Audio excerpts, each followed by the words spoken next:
APL Packaging, nous sommes un bureau de vente exclusif pour des usines qui fabriquent de la matière première destinée à l'emballage. Certains de nos partenaires travaillent avec nous depuis une trentaine d'années, 20 ans, et donc dans un esprit long terme et dédié au marché français. Aujourd'hui, on continue à développer nos ventes, toujours en liaison avec la transformation française dans cet esprit de matière première. Le premier critère de choix, ce sont des usines qui sont prêtes à s'engager sur le marché français dans un esprit de long terme.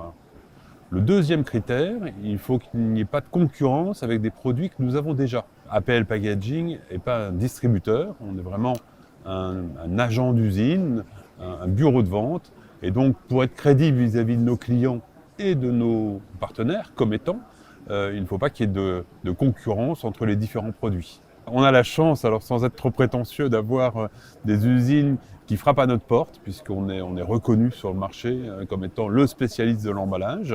L'autre aspect, où en effet, quand on a besoin d'une nouvelle qualité pour répondre aux besoins du marché, on recherche une usine qui peut répondre à cette demande. Nos partenaires sont principalement en Europe, et aujourd'hui, ma recherche va plutôt vers des partenaires plus locaux.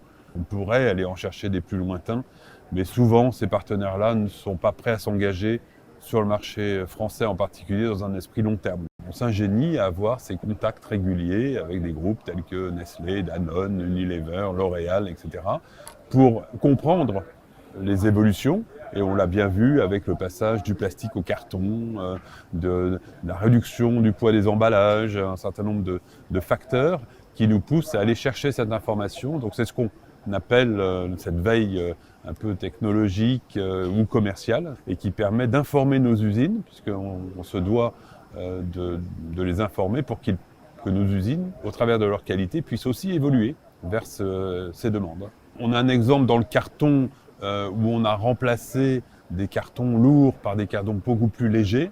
Et là, l'histoire est belle parce que ça permet à la fois de réduire le poids des emballages et l'histoire est encore plus belle puisque ça a permis également, en réduisant ce poids des emballages, de réduire le coût de l'emballage. Aujourd'hui, il faut être dans la réalité, où il faut apporter en effet une réponse écologique, mais avec derrière un aspect économique mesuré. Même si ça coûte un peu plus cher, il faut que ce soit digérable sur le produit final.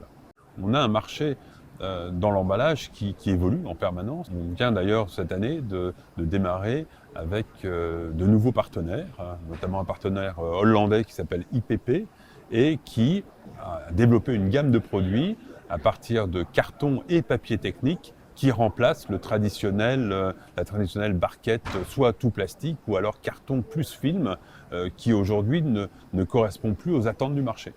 On a la même chose avec un nouveau partenaire italien, Mosaico, qui est tout nouveau d'une petite année et qui notamment a un papier cuisson. Donc là aussi, on rentre dans un nouveau produit qu'on n'avait pas dans la gamme et qui permet d'élargir notre champ d'action.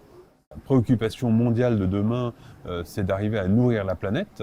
Et donc pour nourrir la planète, il faut avoir des aliments qui soient bien protégés, avec des dates limites de consommation élargies et certainement pas réduites. Donc ça passe par un emballage technique, protecteur et qui donne cette fonctionnalité. Dans le domaine de l'emballage et sur les 10 années à venir, oui, notre métier a encore de belles années devant lui.